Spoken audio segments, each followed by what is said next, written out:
Ravenheart taking on jjschmidt77.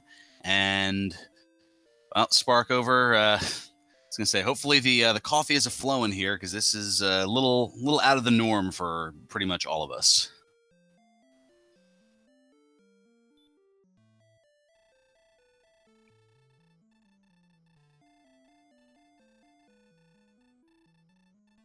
She's going to go get that cup of coffee here, but nonetheless, we're going to go ahead and get things started, and we'll catch up with things along the way here. So we have our 3 chests in the treasure room. We've got some wings. That's going to be very helpful. Also a dragon scale and the obligatory magic key. And, well, that means that our runners will be able to hold on to that key, as they'll be able to use the wings to get on out of here. That's no spells of nature, but utilizing that set of wings, very good here. And, well, that means that that key can be held on to. Now, the question is, will our runners go and save with the king first? Will they just roll the dice and go into the treasury? Looks like JJ Schmidt is going to go save, as is Azrael. That way, if the key doesn't provide anything fruitful inside the treasury, they can reset and utilize it to check out the back of Tanagel Castle. Now, the object of Dragon Warrior Randomizer, as well as the plain Dragon Warrior, is for our racers to find and defeat the evil Dragon Lord, and they'll need to collect certain key items to trade in for the Rainbow Drop. And looks like some of those items, we're going to take a look and see if they're in the treasury now. As we've got a fairy water, we do have some gold, also the silver harp, that is one of those essential items, and the stones of sunlight as well. That's another one of them. So already a lot of early item acquisition, I guess, at the cost of the key, though. So that could be a bit of a challenge later. Is just that quickly JJ Schmidt gonna here at the 10 hit points, and also a spell, which is sleep. So as you can see, they'll be fighting enemies one at a time to gain experience and levels to get stronger, as well as gold to purchase weapons, armor, and items to help in their quest. Those key items that I had mentioned, they'll be trading those in for the Rainbow Drop, which will allow the runners to enter Charlotte Castle, home of the Dragon Lord. Oh, and there is an early death for Azrael, thanks to the Magician. So finding and the droll takes him out. Finding a key early on is always a really good thing. There are, I want to say, about maybe 7-ish doors to open that'll have things behind them. So it's definitely a different strategy for people to hold on to the key. We have to assume JJ is going to not use it until he has enough money to buy one. But as I say that, he's walking into the treasury to see what's there. There's a chance he might reset here when you're looking for a sword or something else, but we'll see what decision he makes shortly. Some pretty key items there. I mean, 2 of the essentials, the silver harp and the stones of sunlight, as well as some gold, and now level 2 for Azrael.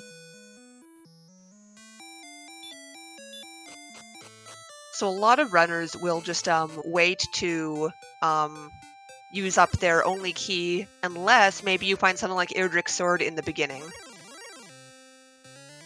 Otherwise, you're probably looking to save up 85 gold, which is how much it costs to buy a key in the back door of the castle. But, well, surprise, surprise, you need a key to open that. Yeah, so I believe that was, I jotted down what time Azrael had gotten to level 2, and I believe there was a reset on JJ's side, so opting not to get those treasury items, but at least having the knowledge that they're there. Very. Yeah, if you happen to find the token early on as well, then you'll know at that point that all you're really looking for sure, is the sword and the armor, so that really cuts down on a lot of searching potentially. Certainly, as Azrael now going to take out a Magician and a Red Slime on JJ's side, and they're both going to hit level 3 at the same time here. Be about a second and a half apart. Spell was acquired, and it looks like it's outside.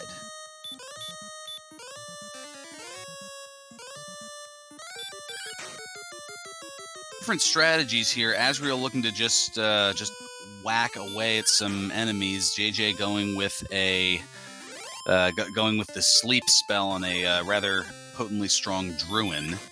Oof, and the Droll taking out Azrael. Care of the Druin, and is now just 3 experience away from level 4, the target number being 35 experience. It is. Our 16 response speed, no hit points, 2 magic points, and another new spell. This time it is heal, so that'll allow for at least a little bit of exploration once the magic points have been recovered, but only very little, as only a maximum of 13 MP at this particular point. JJ is also getting very close to the amount of gold that he would need to be able to buy a second key. When JJ out of MP, so not able to cast Sleep, as now here comes level 4 for Azrael. Oh, and the Drolls have Heal.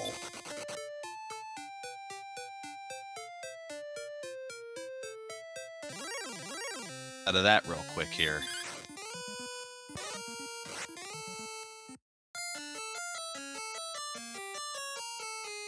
Exploring to the southwest and finding an Axe Knight, and is just going to flail at it and then get wrecked for 40 HP and get sent back to the castle. Unfortunately, at the lower level, there is not much you can do about that. Meanwhile, taking out one of those Drolls, not yet finding out about Heal, but is opting to go with the Sleep strategy.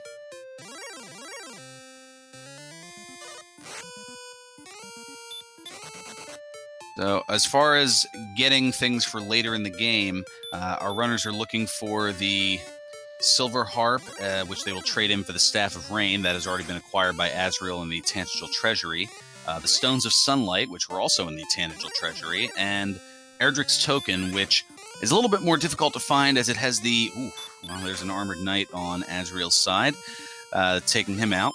As the Erdrick's Token, it can be either in one of the 3 specific search spots in the game, or it can be in a treasure chest. So, a 1 in 33 shot of finding... Well, actually, 1 in 26 shot of finding it, as the Erdrick's Token cannot be in the Charlotte Castle treasury, because you need to access it. That would be very difficult to do. It would be like locking your keys inside your car otherwise.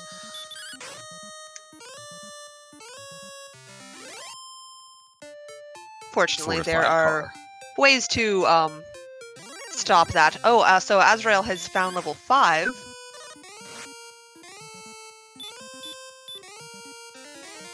And the Spell of Radiance. So, incremental spell gains here, as our runners are guaranteed to learn all 10 spells by level 16, but the order in which they are learned is randomized. As you saw at level 2, a Sleep was acquired. That's usually in the vanilla game at level 7. Outside, which is usually in the lower double-digit levels, that was acquired at level 3. Heal was at level 4, and now Radiant at level 5. So it's definitely shuffled around in that regard. As is the overworld map, as you see here, the treasure chest and search spot contents, obviously, the town and cave locations. Schmidt going to go ahead and get to level 5.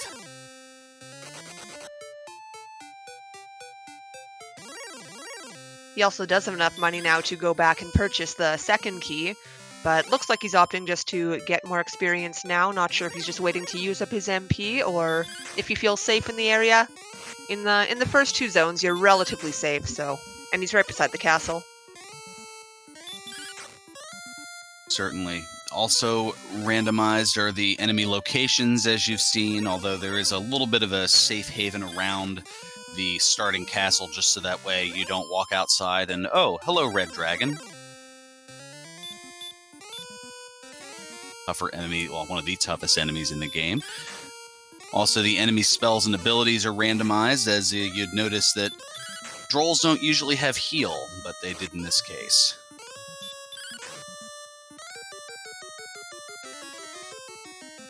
Looks like we have a Charlotte Castle sighting on Azrael's side, and ooh, Scorpions with the spell of Sleep.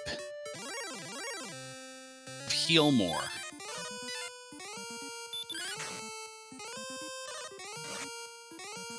It's always fun to chip away at an enemy and then learn they can just undo all of that in one move.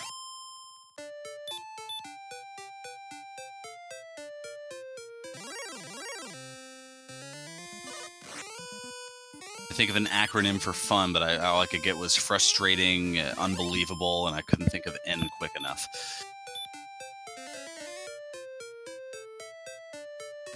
Oh, so we've got a town on Azrael's side, and it is Hawk's Nest. Not very much you can do at the moment when you don't have very much power or hurt more, but he'll take note of that. One of our searchable spots is there and could contain our armor or token. There's a guardian enemy, and that is that tends to be a bit problematic for our runners, especially if they don't have the resources with which to take it out. So JJ Schmidt, now back in Tangiel Castle, is going to utilize that saved magic key from the beginning and is going to purchase a key, and actually has enough money to purchase 2. And as we recall, I'm pretty sure there plan. was some gold in the treasury, so he will also be able to buy some more soon after, but he keeps going, possibly to refill the MP. Yep, looks like that's the plan. Possibly in preparation for searching whatever the basement is. We have a cave on Azrael's side, and it is...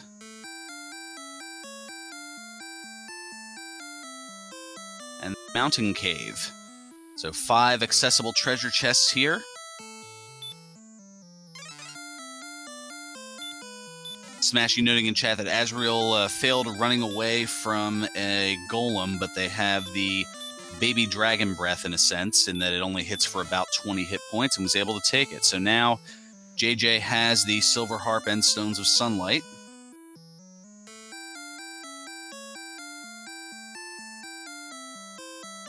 So picked up the fairy water and some money, and is going to use that money to go ahead and purchase more keys. Azrael just barely able to get away from the rogue scorpion and picks up some big bucks and some more fairy water. So 2 more chests to acquire. Will he be able to hang on? Well, there's an herb, and you have to figure, yep, going to use that herb right away to try to get to that last chest.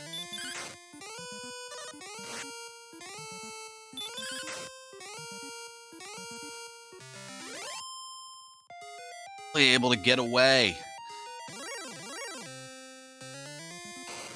And we see more gold.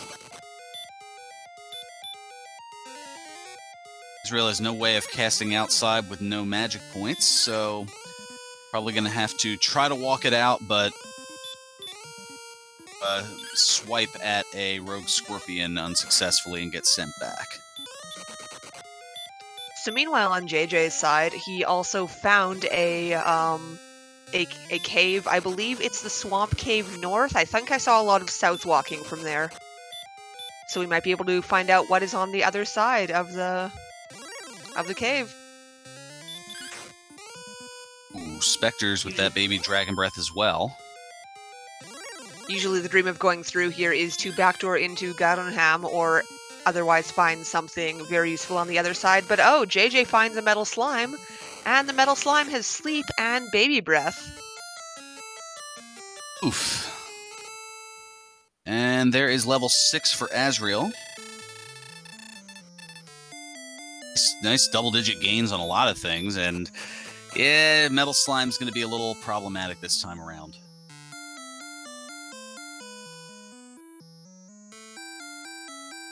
They're finally standing up for themselves. But looks like JJ will try again to see what is on the other side. Also of note, if you die in the swamp cave that's in Tangiel Castle, you do not have to reopen the back door that goes there because it believes you're still inside the castle, so the doors will stay open. The doors and treasure chests reset or respawn once you go to the overworld map. JJ has done via the south part of the swamp cave, but there's a town just to the southeast. And we'll see if a wolf will... Well, a wolf's getting in the way. We'll see if JJ is able to take it out to get to that town. But chipping away at it, as taking it out would be an additional 40 experience points. And ooh, the wolf woke up and is rather grouchy.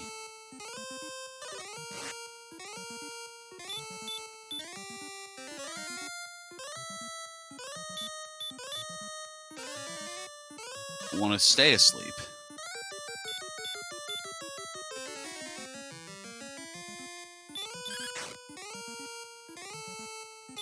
So we're chipping away at the wolf here, but not only will he be able to see what the town is over here, but I believe this is also going to give him the next level, so it's, you know, compelling on two arguments here. Correct, yeah, the 40 experience for the wolf will put JJ up to 174, and 165 is what you need to get to level 6.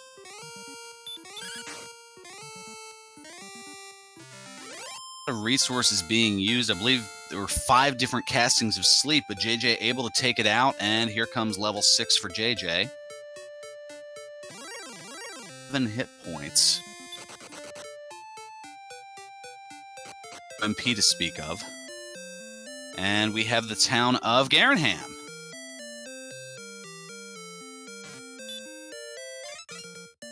Azrael not being able to run away from a demon knight, and JJ, before even looking into the shop, is going to take a look at what the 3 treasures are in Garenham.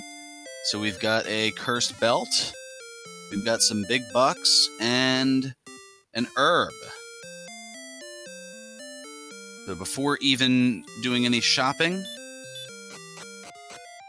back of Garenham, as backdooring into it is not an option here, and I'm walking down. If that might have been, I'm never good at figuring these things out in the dark. I think that might have been Garen's grave. Yeah, it looked like the grave to me.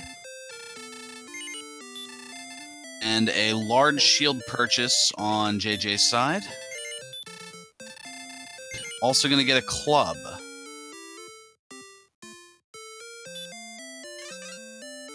That looking to pretty well confirm that that was the grave of Garen. So raid everything that's in there again. Get some more gold as well as that other herb. And some more cursed belts, because who doesn't need to hold up their pants with a cursed item?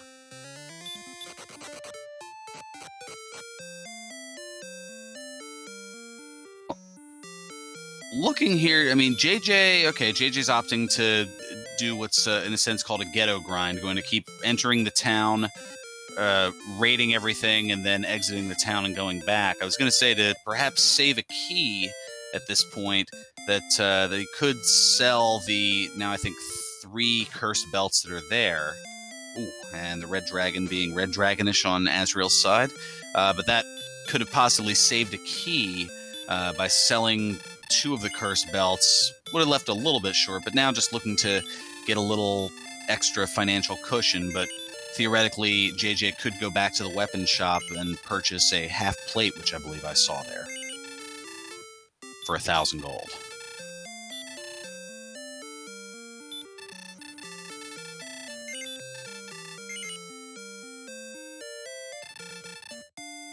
But of course, yes, JJ I think also saw stronger weapons, so is going to selling the cursed belt to get it out of the inventory.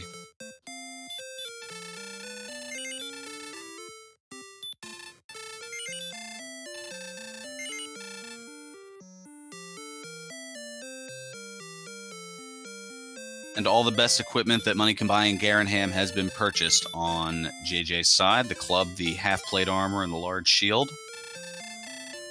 That's the second worst weapon, but still plenty to go in terms of options there. The 4th best out of 7 in terms of armor, and the 2nd best shield out of 3.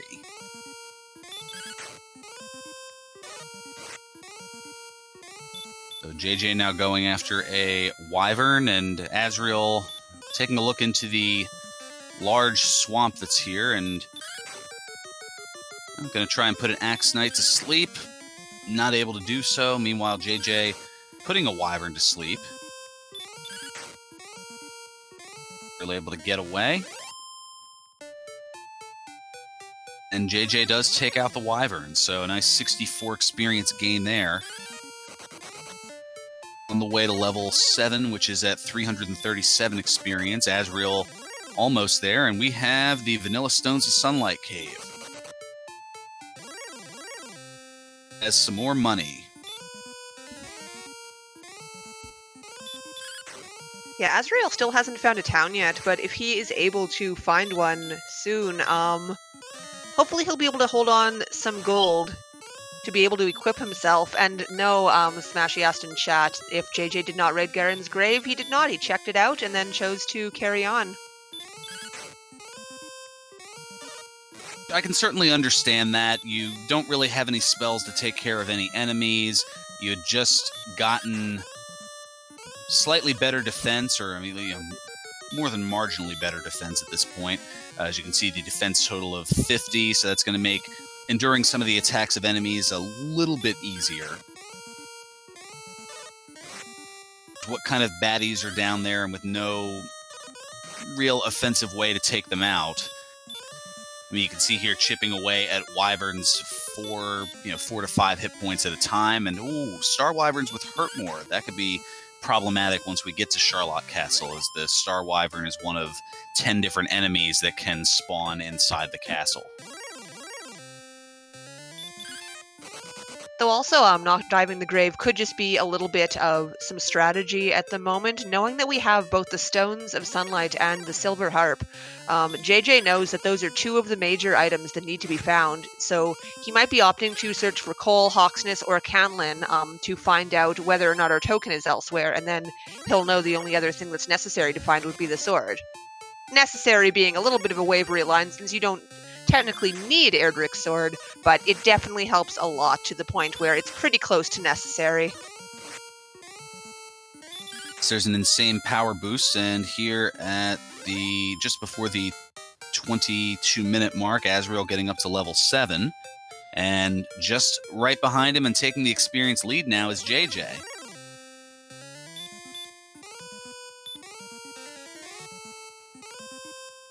"12 seconds apart from reaching level 7, and as you can see, the experience totals are right back and forth. Only about a 12 experience differential between the two of them.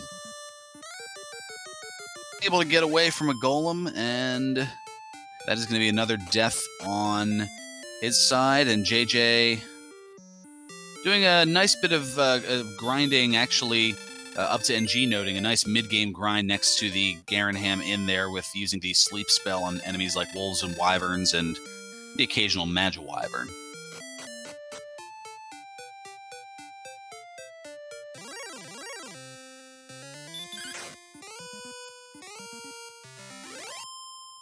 So I want to thank you for joining us here early on a Sunday morning, and I want to thank also our runners for, agreeing to this time, or I guess for the rest of us, maybe perhaps throwing a cursed belt in their direction. But nonetheless, we want to thank behind the scenes WeeJuWee and Sparkover as well for getting up early, in Sparkover's case, even considerably earlier here on a day where most people sleep in, to help bring this to you here on Randomania.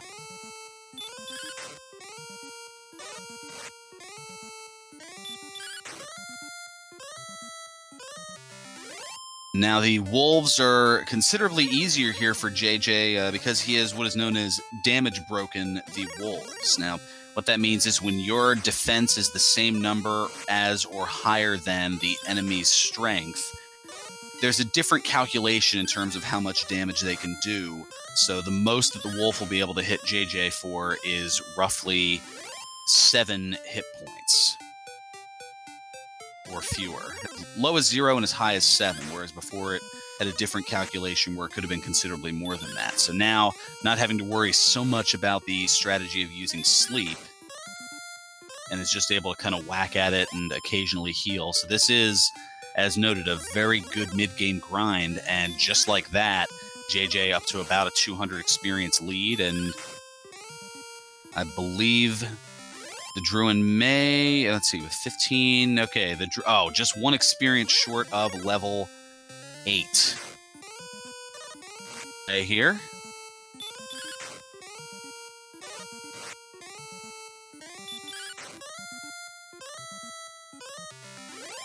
By the cave. I know this is the thing I do sometimes myself. If I'm ever at 599, I think, why didn't I just kill that the slime back there? 26 magic points gained in level 8. I saw on JJ's total that the MP statistic turned orange in the tracker. As far as the colors of the tracker, in the very beginning of the game, there were a few that were red, which means that they're subpar to start. And there are certain numerical thresholds that determine whether that is subpar or not that have been calculated by those who created it. Once it's white, you see that it's making the climb.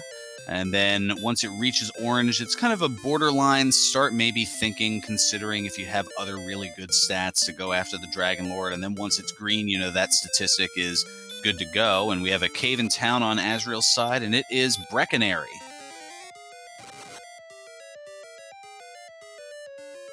So with 408 gold, he can't afford the chainmail and the bamboo pole. He does pick up the chainmail. We're thinking. And chooses not to buy the bamboo pole. Bamboo pole only giving 2 additional attack power, so it's marginal by by most considerations.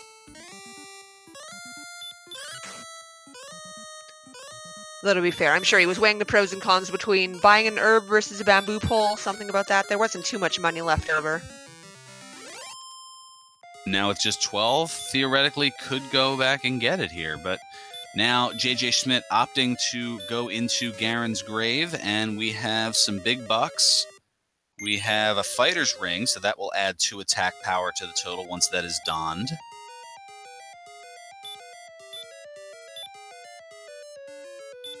I'm going to go ahead and put on the fighter's ring. That's right, you don the dragon scale. And Erdrick's sword!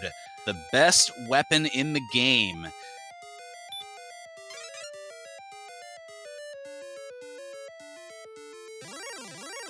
This is going to add 40 attack power to the base strength, and that along with the 2 attack power of the fighter's ring, you can see already up to 91 attack power, which is really good for level 8.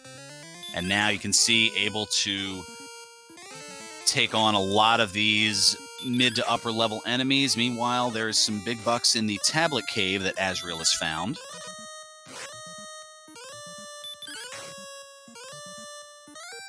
It's also less money that has to be saved to purchase a weapon.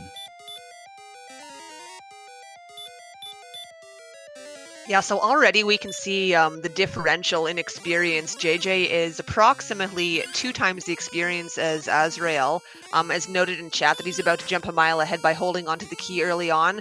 It also helped that he was able to find the town and a very nice grind spot right next to it to sort of propel him in that way. But unless Azrael starts doing a little bit different exploration here, I think JJ might have the very good potential to soar ahead here.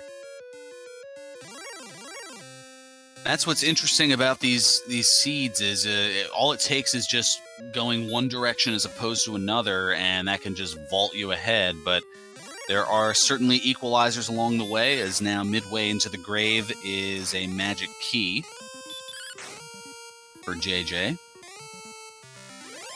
Yeah, 2 treasure chests that are deep in Garen's grave, that middle one there and then the one even deeper in.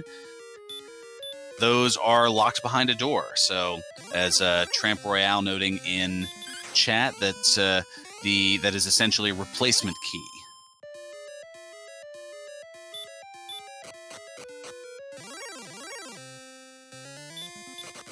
Yeah, I'm not sure how many keys JJ does have left, because we know that he used a few to get some cursed belts in Garenham. He's probably down to about 2 or 3 at the moment, but that's something the top runners, they are usually aware of how many keys they have on hand, so that they never actually run out unless they know for sure they can get someone from somewhere else.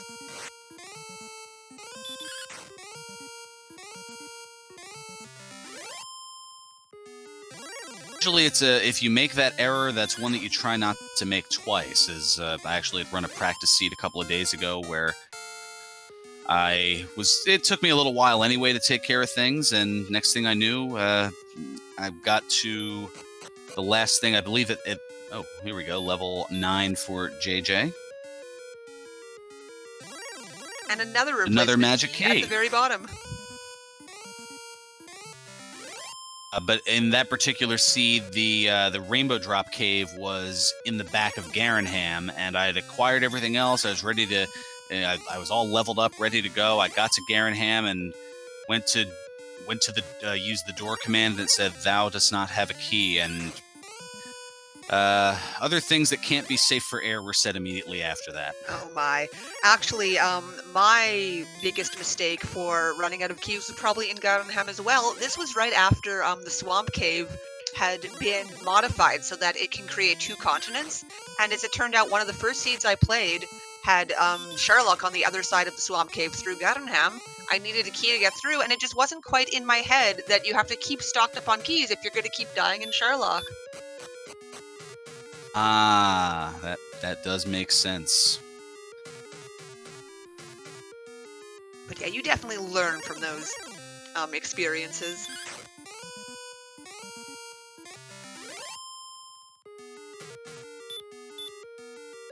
JJ navigating a cave in the dark, and I think based on the movements, might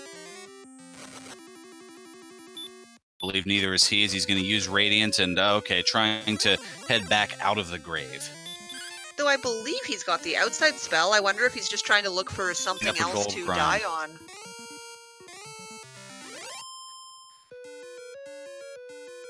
Enemies have been a little friendlier here than in most other places here. Yeah, so trying to find a spot to run into an enemy to death warp back to the castle, and the way that works is taking advantage of a little treasure chest glitch in the game. As chests, well, we had mentioned earlier that doors and treasure chests respawn every time you go to the overworld map. Due to the programming limitations at the time the game was made, the game only tracks up to 8 treasure chests as opened. Every one opened beyond that 8th chest can be taken over and over again. So usually it's done by taking at least 2 chests from a cave, death warping back to Tanagel Castle, and the 3 chests that are in the throne room, they're already marked as open, so you don't take those over and over again or more than once. And from there, you can go into the castle treasury, hoping that by that 9th chest, you can find that gold chest and continually take it over and over again to get at least 500 gold each time around.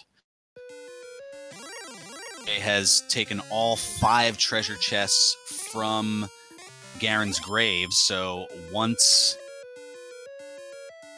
he is able to death warp back here and gets into the throne room, that'll be chests 6, 7, and 8. So any of the treasure chests that are in the Tanagel Treasury can be raided to acquire. In this case, gold is what is being sought out. The bottom left chest. And here's a golem, and that is going to most certainly do it. By the way, down on Azrael's side, he had a change of heart, went back to Breckenry, and purchased the bamboo pole. We do see some love for it after all. Every little bit of attack power does help.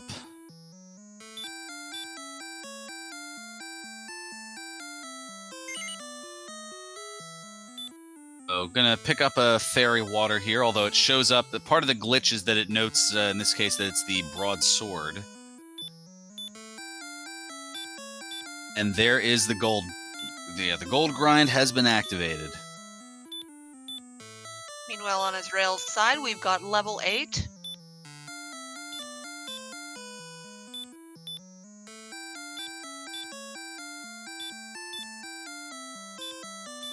Getting up there. He's choosing to grind beside Breckenry right now. Very similar to what JJ did beside Gardenham. Well, unfortunately, doesn't have quite the same attack power.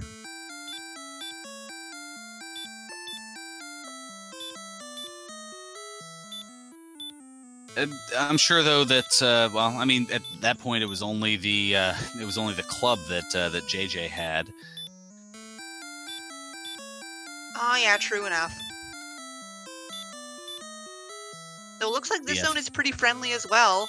The only major difference being Azrael does not have any keys and will not be able to just hop into the grave conveniently, not next to him, because he's in a different spot. Ooh, and Star Wyvern, well, that takes out that grind here. So JJ Schmidt getting up to 22,683, so potentially having the money to purchase the best shield that money, well, best shield and best armor that money can buy, and that'd be the best shield and the best second best armor in the magic armor. 7,700 for the magic armor and 14,800 for the silver shield. So 22,500 and has a nice 183 gold to spare. It's a matter of finding where those are, though, as the towns have not been plentiful. We've only seen Hawksness, which you can't really buy anything from there at all. Garenham, which we know has none of those items, and Breckenary, which I don't believe did either. No, maybe we'll have to put all our money on the mall in Cantlin, the town with 3 shops.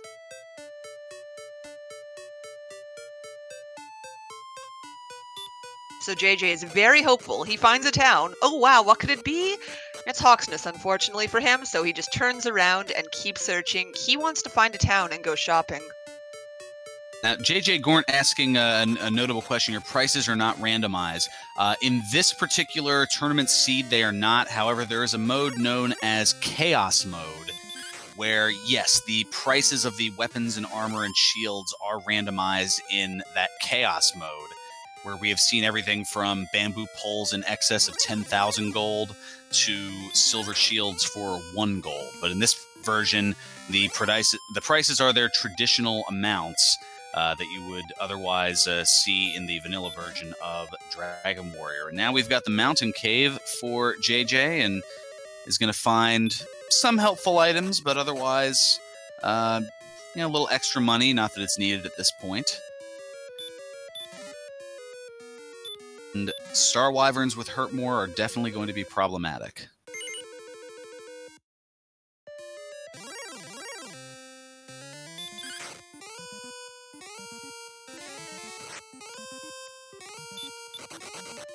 Yeah, as we can recall from Azrael's side, the Mountain Cave isn't anything too exciting, but we'll replenish a few resources, and JJ does have plenty of MP, so probably we'll just be able to cast outside when finished and carry on the exploration for a new town.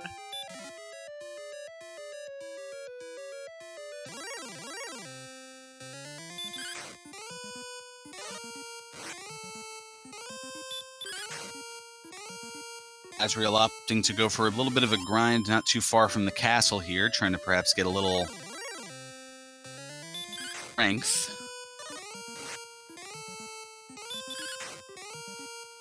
Finding a nice wolf to work on here.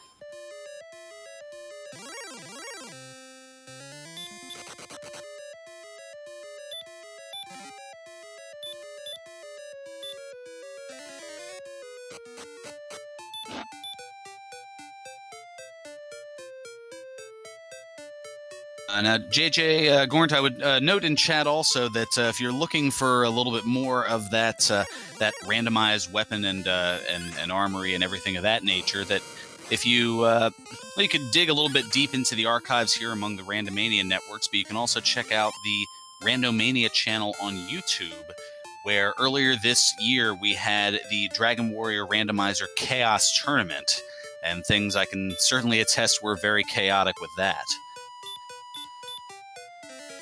Bringing us the Hurt spell. The first spell that either of our runners have seen in quite a while, as level 5 was the last one. So all 10 spells are guaranteed to be learned by level 16, and we're only halfway there with Heal, Hurt, Sleep, Radiant, and Outside.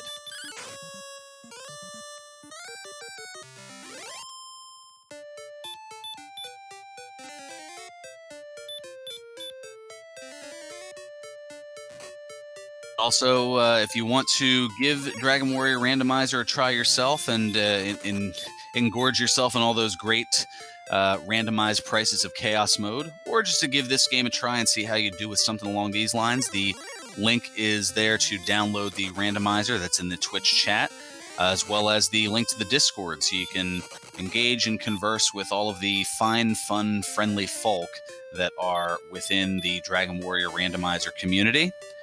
And you can also get more information on the tournament as well. So we've got Breckenary on JJ's side. I don't believe there is anything he'll want to buy here. He probably wants to save his money, but oh, never mind. The Silver Shield wasn't this. I'm mistaken. Quiet, Sparko. That's all right. There was a mentioning in chat where they believed that the Silver Shield was in Breckenary. I think I'm just so used to people saying, Breckenary, it's useless. But no, in this case, a very, very, very noted use for And again, it has the cheapest inn in the game with the most spacious rooms. It's actually quite a good deal. Everyone should, you know, give Breckenary a chance.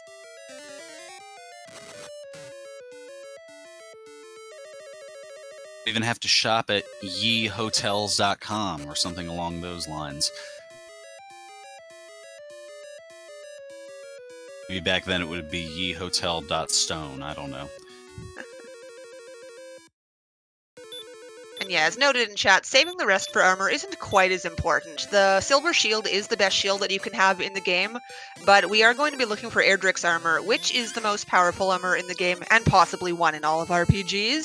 But, yes, because he found the silver shield, there's a chance he might opt now for more exploration over, you know, finding necessary magic armor.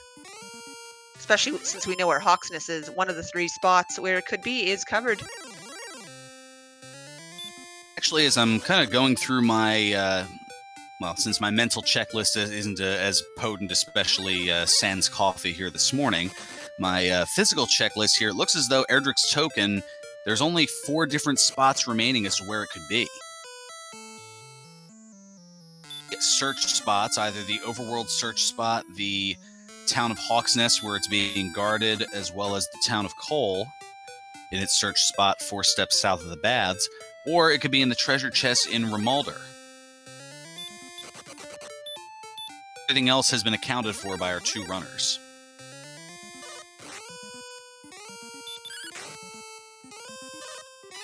Rimalder is sort of the town that got away in this one so far. You know that Azrael is, like, longing to find it, and, you know, if there's something cool in the treasure chest, JJ would be happy to find it too.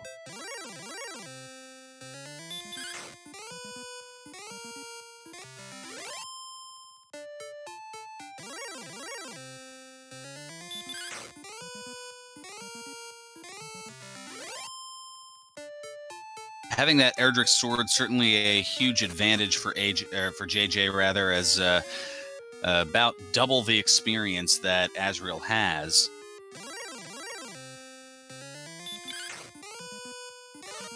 And up to NG asking in chat was, did we only see the 1 curse belt in Garenham so far? That is correct. Now, the way that the programming works is because either the fairy flute and or the Erdrick's token can be in a treasure chest.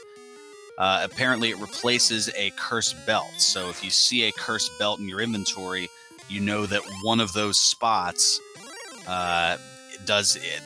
one of those searchable spots does contain one of those items. As now here comes level 9 for Azrael.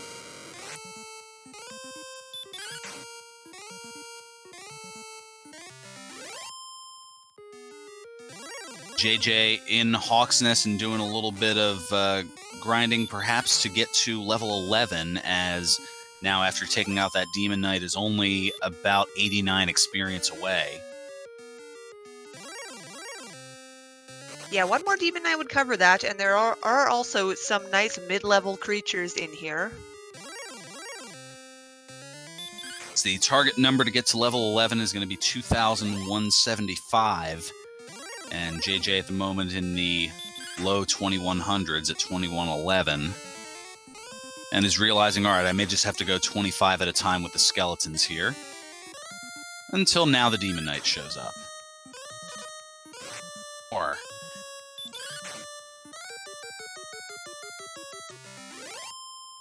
There, he broke through. And let's see what level 11 brings us.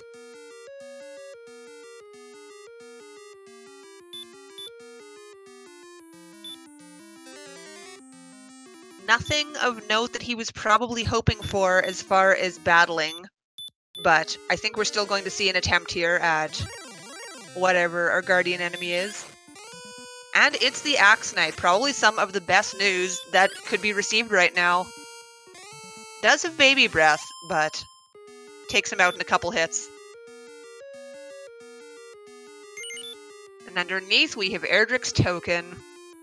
Has all 3 items needed to create the rainbow drop as soon as he can find the Staff of Rain Cave. Get rid of one of those cursed belts to acquire the token. And JJ is going to grind on the Axe Knights just a little bit more.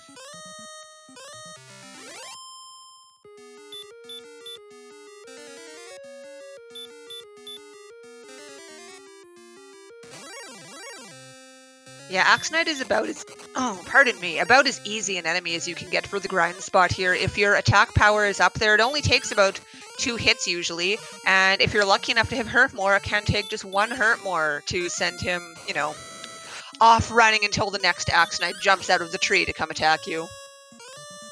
That's how I picture it works, the tree tile that they are on. There are many enemies hiding inside it, and they just keep sitting in the tree and jumping down to come attack you.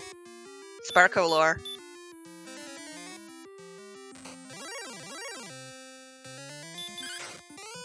Just like you'd write it in a fairy tale book. Meanwhile, Azrael is breaking away from Breckenary a bit, hoping to get some more exploration done here.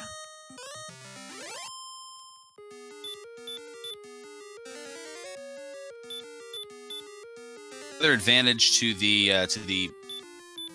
Axe Knights being there is that, yeah, along with usually being able to be hit with hurt more in one try, those 1 and 2 shots of this enemy, it's the most efficient grind that you can get as far as just short terms of battle for 130 experience at a time. That you'll want to look for either Axe Knights, Green Dragons, perhaps a Magi Wyvern. Knights are a little bit better. Rogue Scorpions, you're pretty much guaranteed to get a 1 hurt more kill on. Same thing with the Magi Wyverns and Axe Knights, but they only give you upper double digits. And oh, there's a surprise. Axe Knights have sleep as well.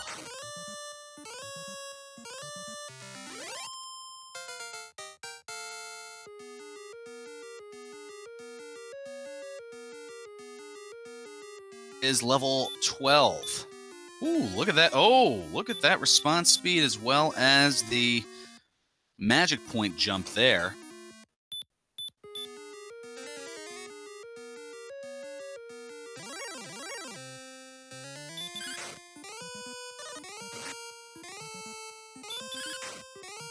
Ooh, and a golem plaguing Azrael.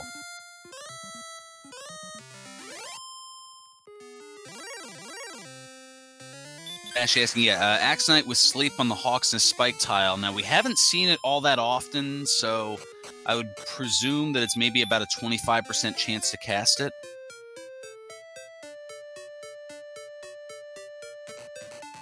Just been really nice to JJ and has opted to not cast it as much as potentially possible.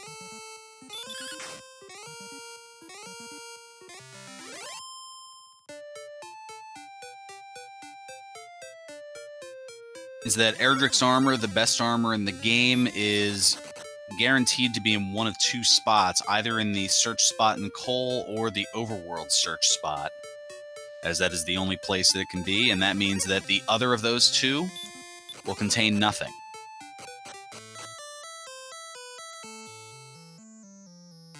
It has found the Staff of Rain Cave for that now here.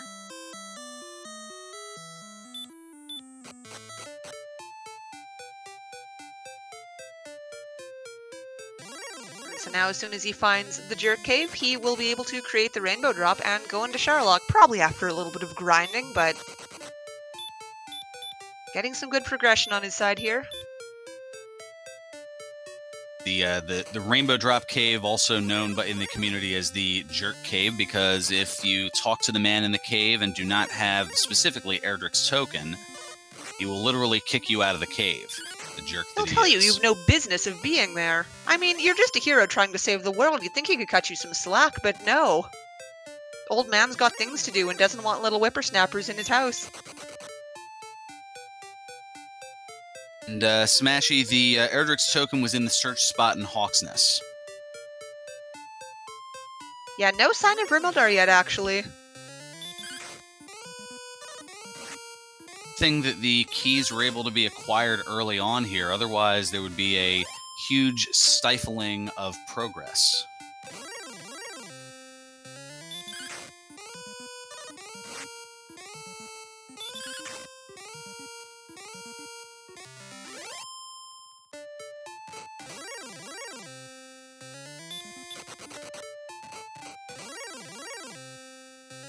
SNG noting that JJ Schmidt looking for the town of Cantlin and or Cole.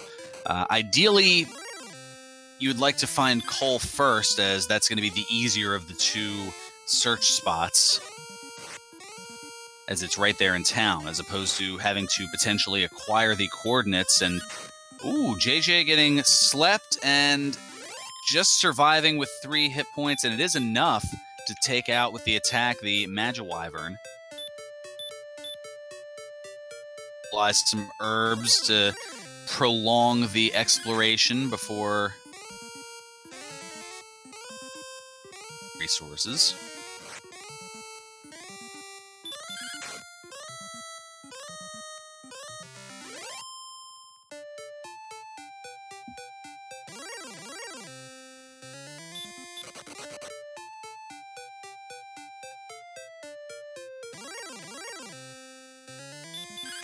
This long path to the southwest, and it leads to nothing there. And now Azrael's going to go on into Hawksness.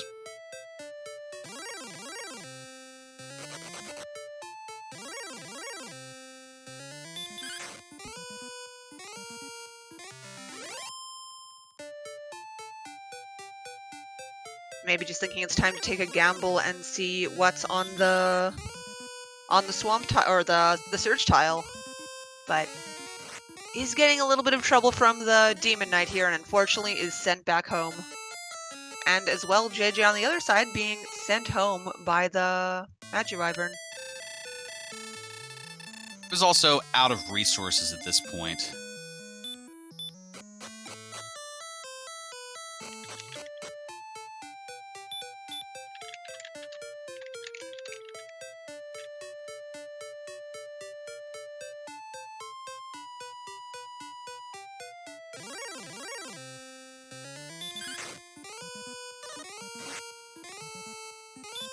Oh, that was only the 4th death that JJ has had this entire game.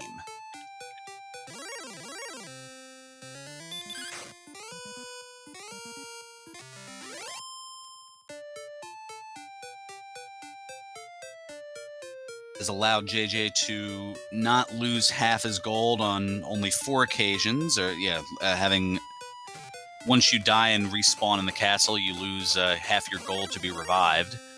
And that has been more of a challenge. Azrael, by comparison, 15 deaths thus far this seed.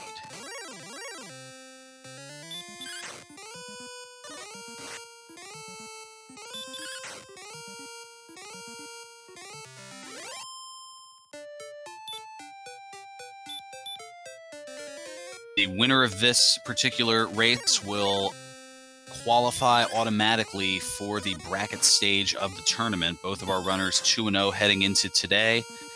Azrael with similar margins of victory in both of their races, defeating Amazing Toaster in the first round by about 5.5 minutes. And apologies in advance for mentioning it, but it's merely statistics.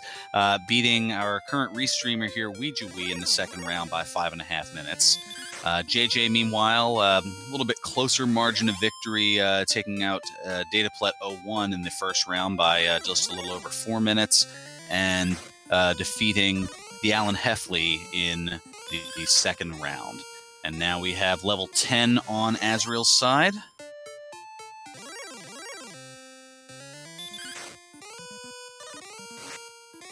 Going to bring about the Too Little Too Late Hurt spell.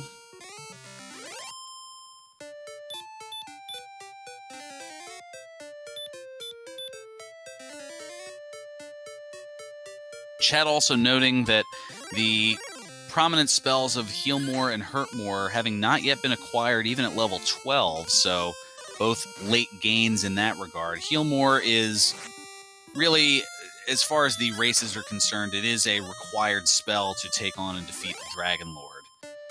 As otherwise, you could go without it, but you'd probably have to grind up to level 28, 29, probably even 30. And in a race situation like this, who has time for that?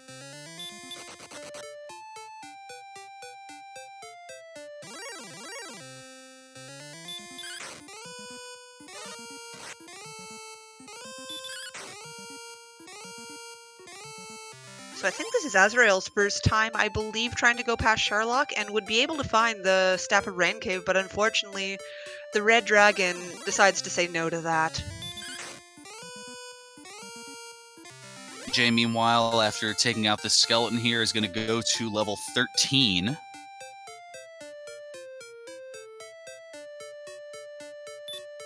Six, 1, 9, 4, and we've got a new spell, and it's Hurt More.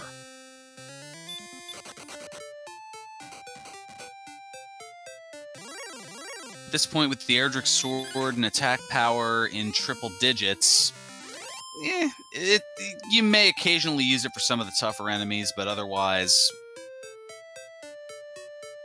situation of a little too late.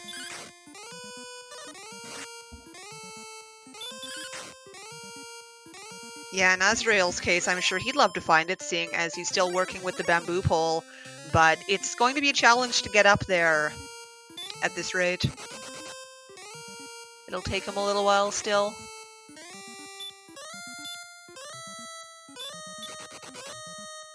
And Hurt More on the Star Wyvern side, and unable to get away.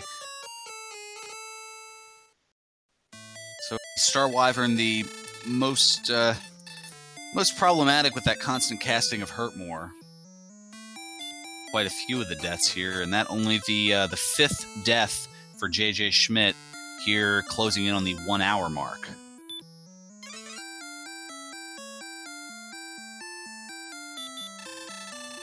So Azrael is taking another attempt at the Axe Knight, tries to sleep it and it fails, doesn't attack and only does 6, unfortunately.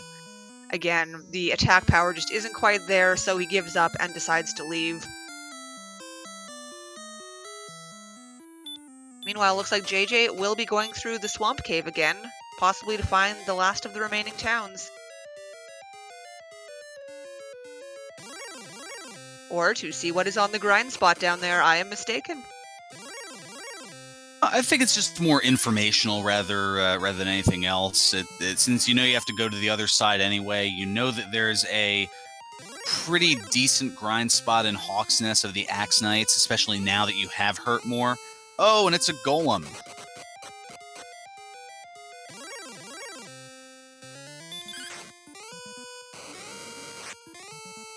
So not too useful at this point, but definitely can be some good information for the future.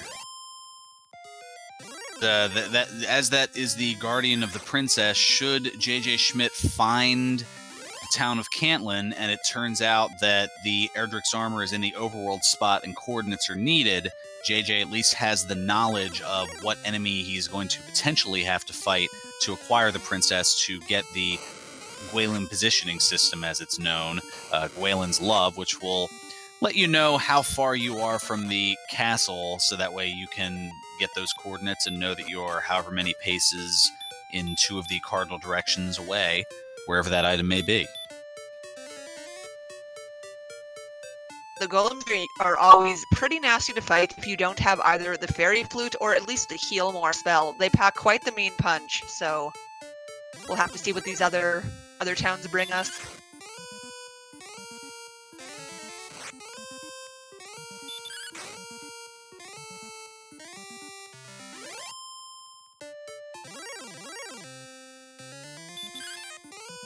JJ heading off to the west outside of the Swamp Cave south.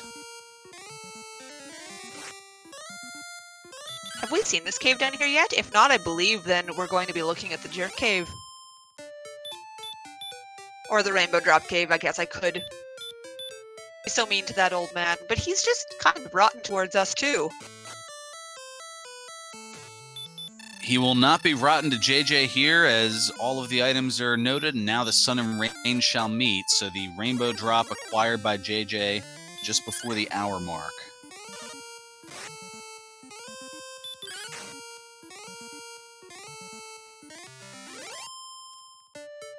For JJ, the only things that are needed are Erdrick's armor and levels.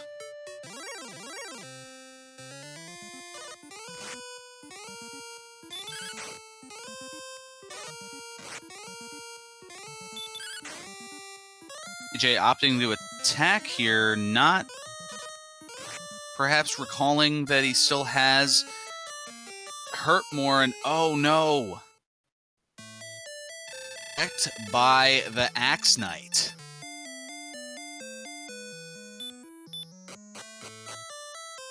Yeah, so he'll be sent home by that, and we'll have to take the long trek across the swamp cave again to get back to the other side.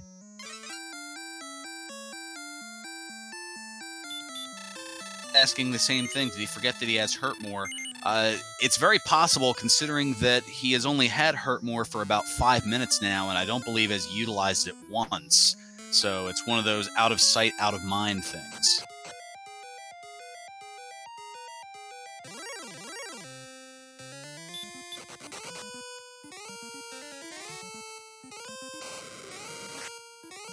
Yeah, going through 12 levels with no Hurtmore, and also finding Erdrick's sword quite early and having a decent attack power by this level, it's sometimes easy to just forget that you actually have gotten Hurtmore.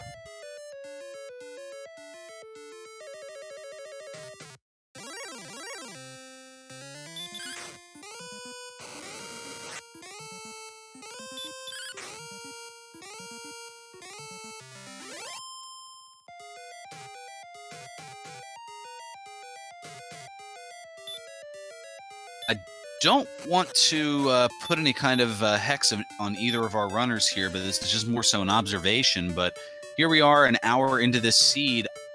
I don't believe that I've seen any enemies with that big breath, the Dragon Lord 2 breath that generally does between 64 and 72 hit points of damage as of yet. Not the commentator's curse now that I've said that, but I mean, we've seen a lot of castings of Hurtmore, but I don't think we've seen any of the breath. Yeah, a lot of smaller breath from what we're seeing.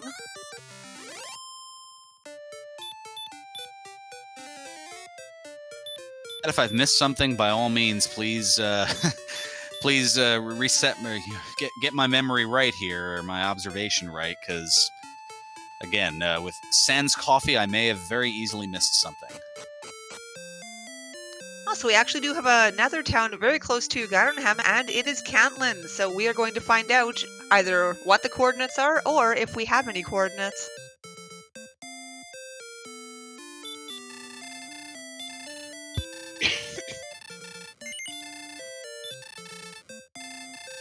JJ Schmidt stocking up on herbs to be able to walk the barrier tile path.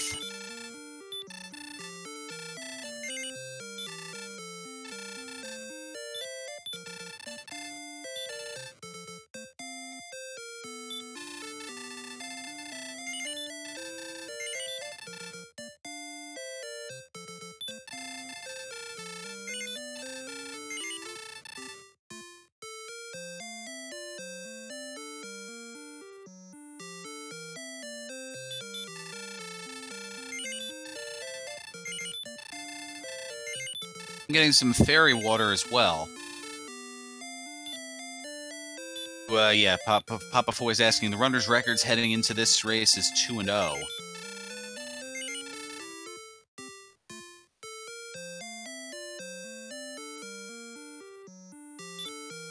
The winner here will join 4 others into the remaining in the undefeated ranks, those being Nest Cardinality, Jackamus, Centroid 41, and up to NG.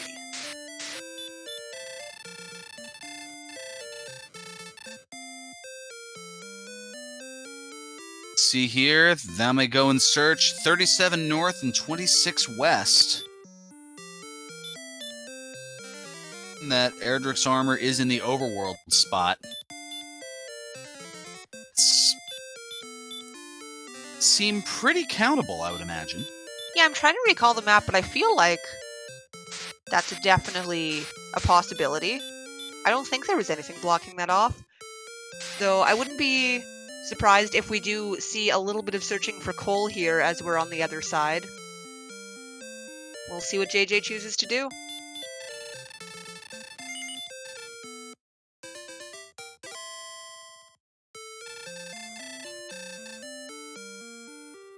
This is true, because it is very possible that those overworld coordinates could lead to the fairy flute, as we have not found that as of yet.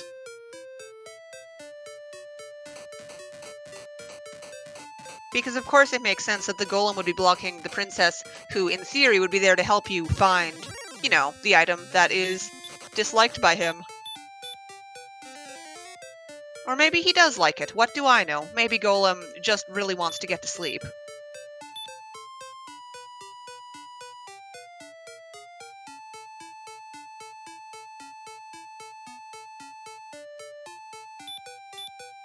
NG asking, didn't he see another town to the south before dying to the Axe Knight?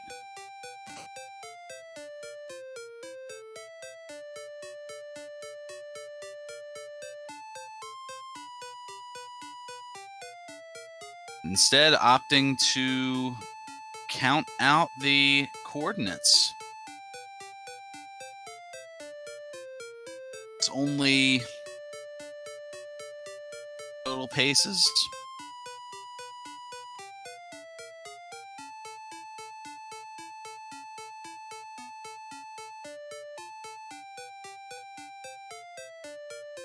Azrael has reached the Staff of Rain Cave.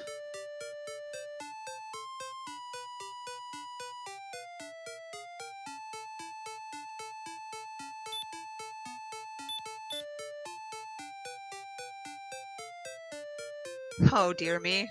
So we have found the fairy flute. Looks like we are going to be needing to find coal to get the armor. Coal is required.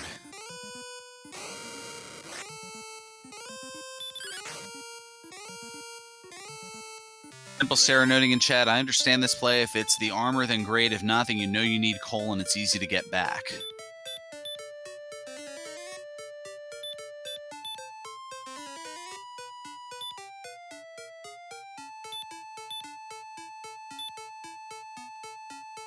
It wasn't the town that was on JJ's screen before casting Return. I forget, was that town already accessed? And if so, I forget which one it was.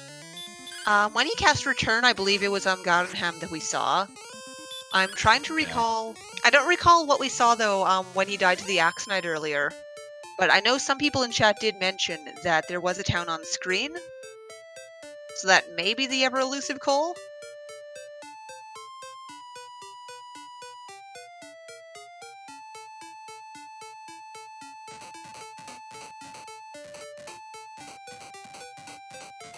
Well, be possible, and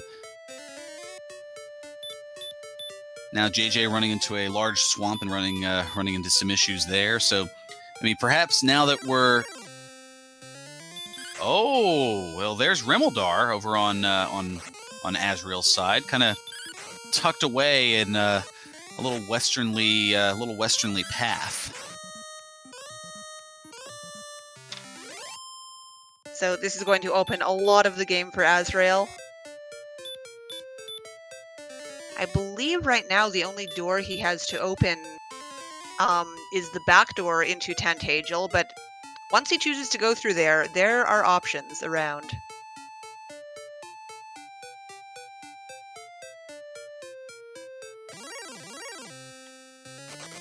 A lot of the game has been hindered. And now we're going to see here what is behind the Remolder doors. And it's herb.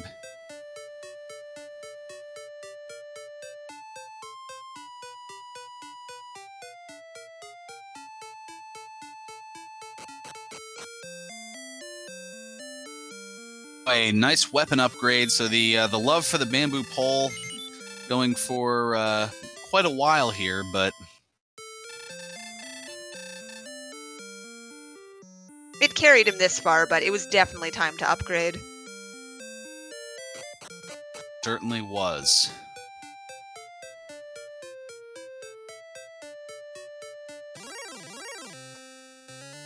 Interesting position on the map as to where Remolder is there. Now, just think if only that had been the town of Cole. I mean, what an advantage that would have been as far as acquiring the Erdrick's armor. That would give a chance here for Azrael to get back into this, and there certainly is still a chance. We don't know how problematic Charlotte Castle is going to be. I mean, if they're riddled with Star Wyverns, with the Hurtmore that they've been kind of spamming quite a bit, it'll be a little bit easier by that point, but not so much. I mean, there's also, I mean, if there are Axonites kind of hovering around in there, I mean, that sleep certainly has been potential as well. Is this our beautiful town of Cole? It is! There we go.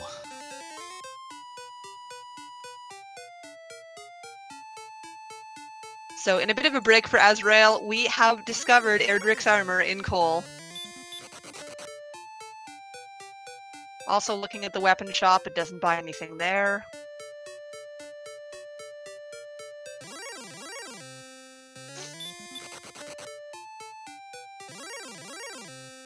Shield maybe, but I don't think that Azrael has bought a shield as of yet.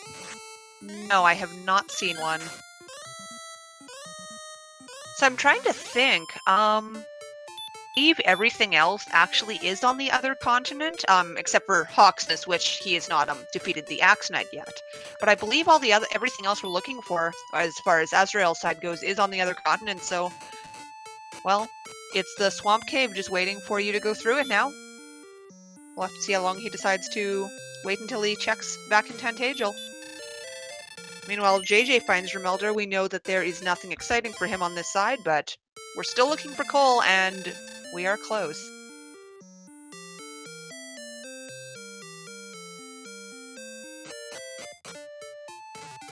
A little bit of an east-southeasterly path for JJ Schmidt, and he will discover Cole.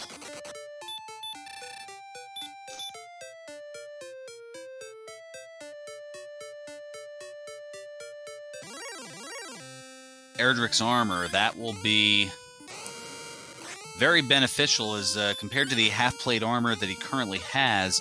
That'll be an additional 12 defense points. That'll put you up to 88, which will make a lot of the enemies much easier to handle, including quite a few of the enemies that you'll see in Charlotte Castle. Wolves and the green dragons, and for JJ.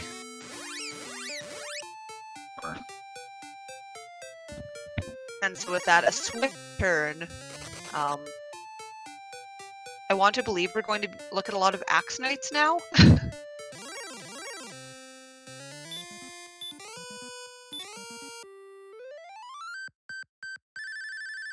this point, as you can see with the green, the defense totals are definitely in a good range, as are the magic points and agility, but the hit points are still lacking, and that's even with the strength hit point build. Attack points definitely need to go up as well. The attack power not quite where it needs to be. Ooh, and golems with heal more.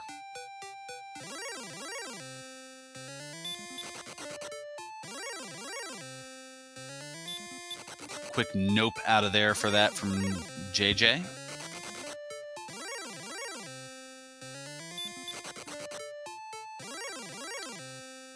So interestingly enough, Azrael finds the Swamp Cave, but chooses not to go through it. Unfortunately, not a good play on his part. That's going to be a little bit more of a setback.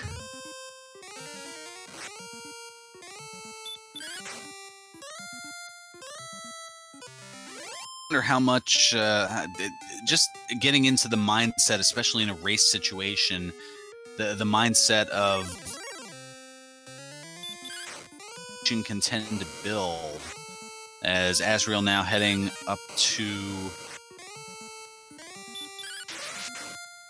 cave.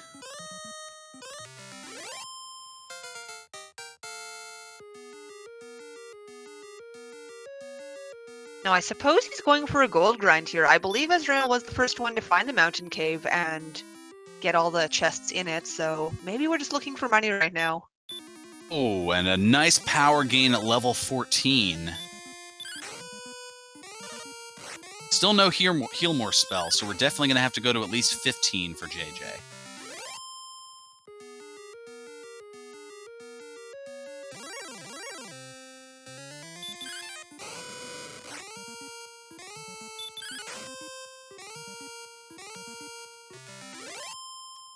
number to get to level 15 is going to be 7,500 experience. Just 1706 away for JJ. Azrael, meanwhile, heading on through the mountain cave.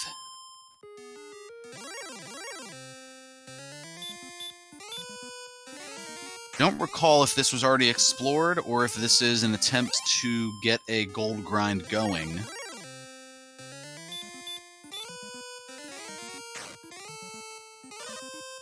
Yeah, I was pretty sure that Azrael had already done this in the mountain cave, but as we do remember, there is the silver shield in Breckenary, so that might be the thought on his mind right now. Perhaps even the flame sword, considering, well, I guess with the hand axe at this point, it's kind of go with that until you can find Erdrick's sword.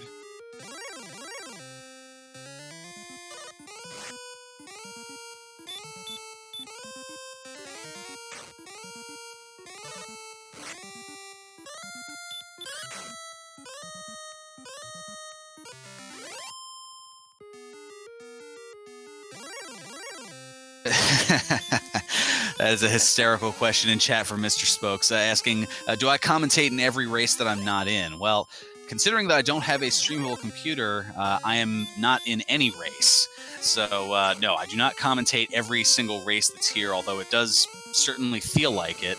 But truth be told, IRL, I do work in broadcasting, and I am an on-air personality, so it's more so me playing to my strengths.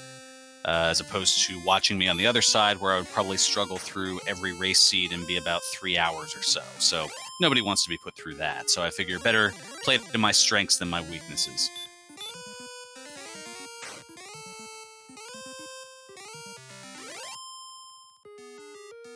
Discussed in the Discord chat not too long ago, the reminiscing of the days of, even prior to my presence here in the community, of the 4+ hour seeds.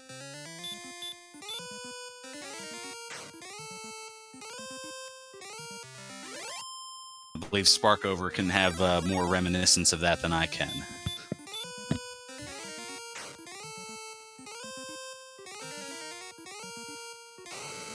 Apparently those were so frightening that she dropped her microphone.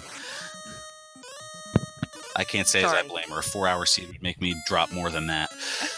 Yeah, that's one thing you never do know exactly what you're getting into with these seeds. The average seems to be around an hour, I think an hour 35, an hour 45 or so. But way back in the day, back in my day, folks, before we had enemies with boosted experience and the fast experience, we were leveling just like you do in the vanilla game. And there also weren't friendly zones for starting out, so back in the first little versions of Dragon Warrior Randomizer, I wasn't around for the very beginning, but close enough to the beginning that I do remember very extensive seeds back then. That was something that I did not know, as I know that at least in tournament play, I believe some of the longest seeds that we have seen have been in excess of 3 hours. And for some reason, Jacquemus seems to have this knack for being a part of those as well. Yeah, Jacquemus seems to have the best of times and worst of times when it comes to a lot of those dubious records. And now level 15 here, and I believe I saw heal more. I think I did. Yes, there it is. And also a giant HP boost at that point.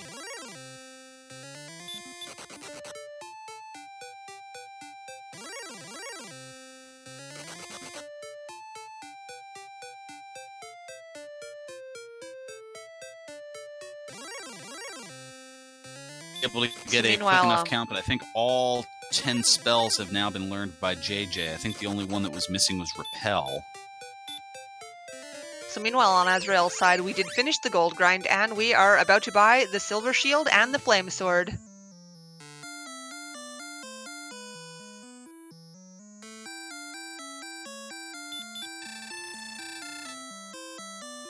So now, aside from Erdrick's sword, down in the grave, Azrael has the other best items that money can buy, and of course his Erdrick's armor as well.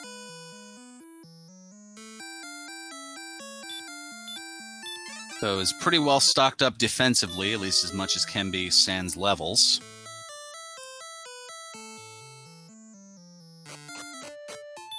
And is now opting to grab a fairy water to utilize here to head on over to Charlotte Castle. And yes, Simple Sarah noting in chat, having a friend that complains about leveling not being vanilla in tournament seeds. Well, we believe that that is for the viewing sanity and availability of our runners as well as our audience. But if you choose to compete using the vanilla leveling numbers, at least in terms of the experience needed, that is an option, as you have normal, fast, and very fast leveling choices. Normal being just that, the vanilla amount.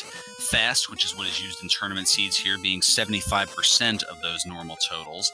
And very fast being 50% of the vanilla totals.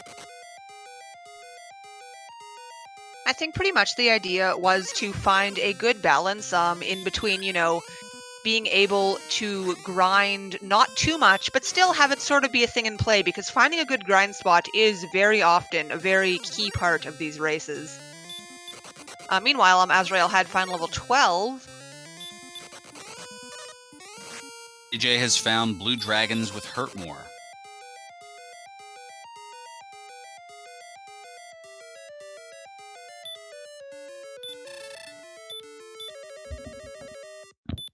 But yes, as I was saying, back in my day, kids, pretty much the progression would be a lot of grinding after finding all of the items, and so I believe just the introducing the faster experience and the experience numbers from, I believe it's the Game Boy Color version.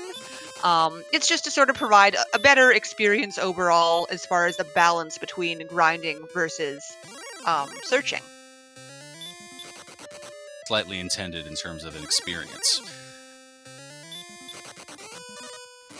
Maybe not, I don't know.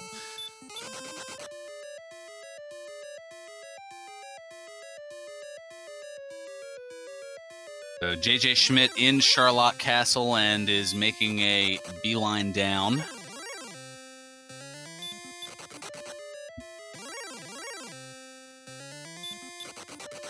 Azrael now with an offense here, going to go and take on those Axe Knights.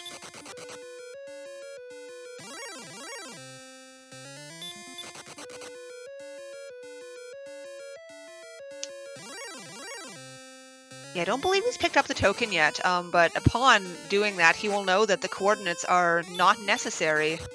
But unfortunately, the Axe Knight does have sleep, and he is, well, a little tired from waking up for this early race, and is sent home.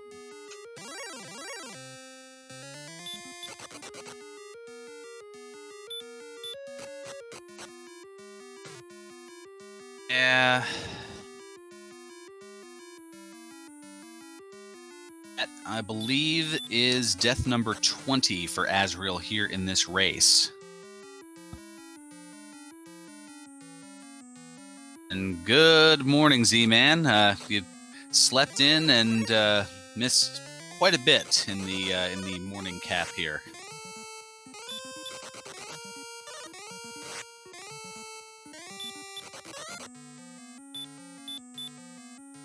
The story of this seed was a very early decision that looks to have paid off for JJ Schmidt, in that the opening throne room had, along with a dragon scale, it had a set of wings along with the magic key, and JJ Schmidt opting to save that key and grind up to get more money to purchase more keys in the back of Tanagal, whereas Azrael had used that key early on, and that hindrance looks to have been the difference, as 2 of the 3 required items were in the treasury, so that gave an early advantage to Azrael, but then not finding keys and really not finding Romualdar until about 20 minutes ago that tended to flip things in JJ's favor in terms of exploration.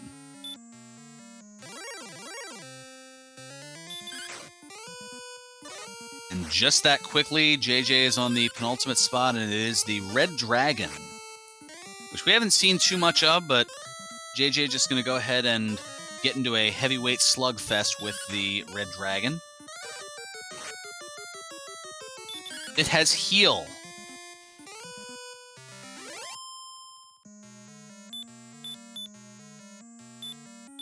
Oh, and down with 6 hit points, is able to get enough. Going to use both of the herbs that are left.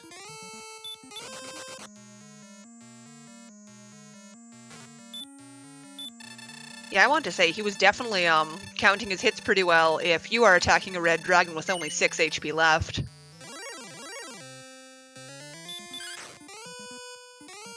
With that, JJ is a fool and will be taking on Dragon Lord 1.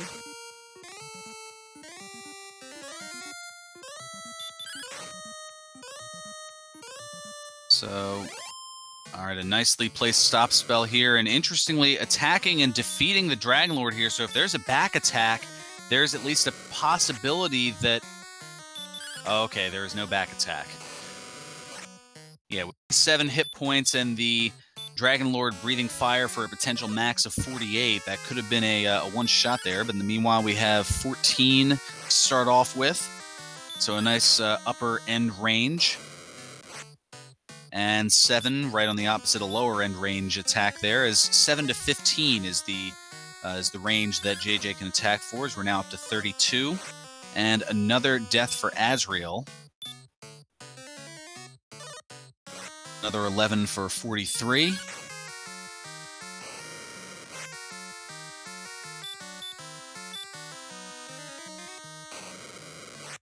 One of 8, so we're at 51. Now 8 heal mores left to go, so it's still looking pretty good for JJ, but anything certainly can happen.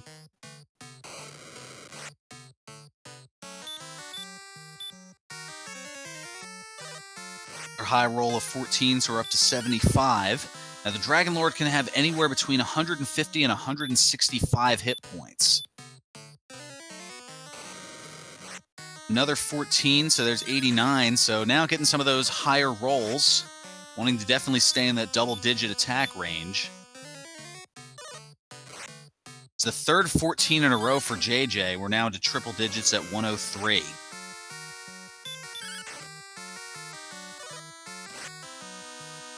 There's a 12 to break that streak, but still 115. Oh, and there's 9, but 124, still with 4, now 3 heal mores left. So there are some really, really low rolls here, which a 14 is definitely not one of them. Things are looking really good for JJ Schmidt here.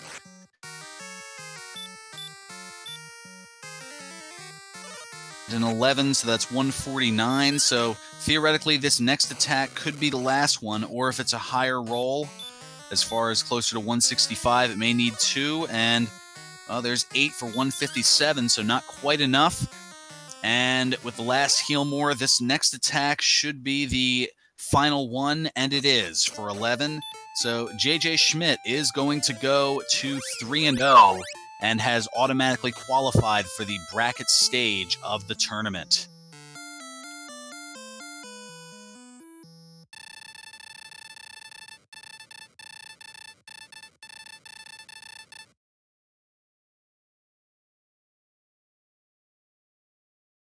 Chat, if you haven't already, make sure to get out your GGs for jjschmidt77, who is going to take this victory with an official SRL time of 1 hour, 29 minutes, and 28 seconds.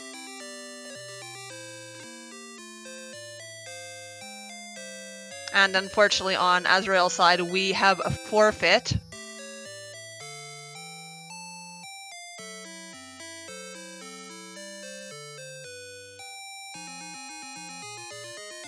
Was very quickly afterward. It was just a lot of struggles for Azrael that came in terms of difficult enemies and a litany of other things that I believe you can really trace back, and I guess we'll get our runner's thoughts in a post-race interview here. Should one or both of them opt to come in here, but it looks like it pinpoints down to that pivotal decision. Really, only a couple of minutes into the race, not even maybe less than 2 minutes into the race to start, of JJ Schmidt opting to hold on to that magic key after using the wings and grind up some gold to acquire and purchase more keys in the back of Tanagel Castle. Versus Azrael. Oh, Azrael joining us here in chat. A valiant effort to say the least, but you could definitely tell there were some frustrating moments. Yeah, I mean, I just came into you basically explaining why I lost the race, pretty much. Because that line didn't occur to me, so me finding Rimuldar extremely late and getting blocked by red dragons 2 of the times I went over in that direction. Like, I could have had keys 45 minutes ago, but I got blocked by red dragons twice, so I opted to go elsewhere. That kind of explains everything. Oh, goodness, I didn't realize I was going to give such a succinct synopsis of what was going on just as you had popped in. Well, yeah, like I was going to just ask like when JJ found Rimuldar, because I knew when I got blocked by Red Dragon, and then like I was up in Breckenary and I hit a dead end up there. I was like, all right, something past Sharlock decides this race. And the first 2 times I went down there, I just got insta-blocked by red dragons. And I grinded to get, you know, enough stats to kind of get in there. And then I finally slipped in past the red dragon army that was in the area, found Rimuldar, and just went, crap. If JJ got one lucky run here, he's 30 minutes ahead of me. Truth be told, he made the correct line, which didn't register for me for some stupid reason right at the beginning, and got the keys by grinding gold early, and actually was just 50 minutes ahead of me instead of 30. And that's just my own stupid fault for not thinking about trying to grind like 160 gold in the starting area to get 2 keys at least, so you can check treasury also. I checked the treasury, got 2 key items, and was like, well, I guess I'll just keep these, and I need to get that mentality out of my head if I want to consistently win. It's a delicate balance, because you see that a lot of your search, the key items that you need are right there, and it's hard to resist the temptation to say, you know what, all right, I know these are here, I'll come back to them a little bit later, because usually you see those and you're giddy. You're like, okay, I've got these here, now I just have to find X and Y and I'm good to go. As I said, it's a difficult balance, and it's something that could have worked out another way here, as well as now JJ Schmidt joining us as well. Congratulations in GG, and congrats as you have qualified officially for the bracket stage of the tournament now. Thank you. GG, Azrael. GG. And yeah, another thing with the early grind for the keys, like I just hate grinding like 160 gold in the starting area, because I just hate being locked to the starting area that long, because I always feel like for some reason I'm getting behind when I do it. Yeah, that can be. I mean, it's difficult with so many decisions kind of available right away. I checked the treasury, but without anything that was going to help me get experience, I just left it sit and actually started looking for a town that I could maybe use that big gold chest to get some small equipment to get an edge early. But once nothing in that starting area really had any Dragon Lord breath or hurt more regularly. It was just easier to get, 160 gold, and then wound up grinding around Garenham because with sleep and kind of decent armor and a club, you could kill wyverns and wolves. And then once I got a good level there, I went into the grave early and got the sword right away, which I think just busted it wide open. Yeah, I got the sword right before I forfeit there, or like right after I forfeit. The whole time, though, I was really nervous for the same things that I think you were talking about, because I found Rimeldar and Cole last. So it was like, if he made a good run and got the armor, he could already be grinding. So it was very nerve-wracking down that last 15 minutes or so. Go ahead, Azrael. Yeah, I had like a couple decent grind spots going. I feel like I pretty much found some of the better places pre-keys to grind, but like just some of the more annoying enemies like Star Wyverns just always liked to show up and bop me back to start, and was like, God. And as every level, I was like, do I have hurt more? No. Do I have hurt more? No. Oh, God. I just felt like I was getting further behind because my early game was absolutely miserable. And, like, even if we were on parallel paths, I don't really see a world where I was ahead at any point during that race. But we weren't on parallel paths, and your path was absolutely the correct one. Yeah, blame it on the Sunday morning fog. We are definitely all feeling it more than a little bit. I can tell you that as far as the discovery of the armor, that was the advantage in terms of finding it was very short-lived, as it was about the hour and 10-minute mark where Azrael had found Cole and gotten the armor, and then about little over 2 minutes later, JJ, that was when you had found it, and by that point, that was the last thing that you had needed. Yeah, getting the sword, I don't know, early, probably about 20 minutes, you might have it noted, but getting it early, I felt like I probably had a lead, having gotten through the swamp cave and gotten to Garenham and grinded some levels really efficiently. But I just felt that lead, that imagined lead slipping away as I'm searching all these dead ends for the armor. And finally found Encantlin late and thinking, 50-50 shot, so go back and count that out. And it was just, with not having the armor, because you absolutely, for all intents and purposes, you need it to win. It's just kind of frustrating to know it's just sitting wide open in coal, and I can't find it. What were the coordinates that run? It was 37 north and 26 west, but they led to the ferry. Okay, that's not too bad. Yeah. It was a pretty easy count. I never found Cantlin, so... Turned out to be worthless. Yeah, I gold grinded for the flame sword and the silver shield because I was lacking a good weapon. So your early sword made up like another probably takes like a minute or so to gold grind the flame sword. And then I don't know if you went for a silver shield at all with it open. Yeah, I got super lucky because I finally it took me forever to get killed in the grave. As all those weak enemies, and a golem just wouldn't come out and smash me. So eventually I did just do a gold grind and got super lucky to get to Breckenary before getting killed with all the gold.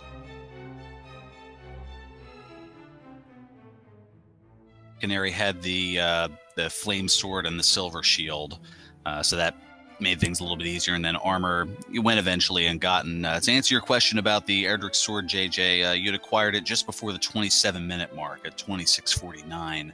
So, yeah, roughly an hour and 3 minutes before Azrael had found it, just as the forfeit was coming in.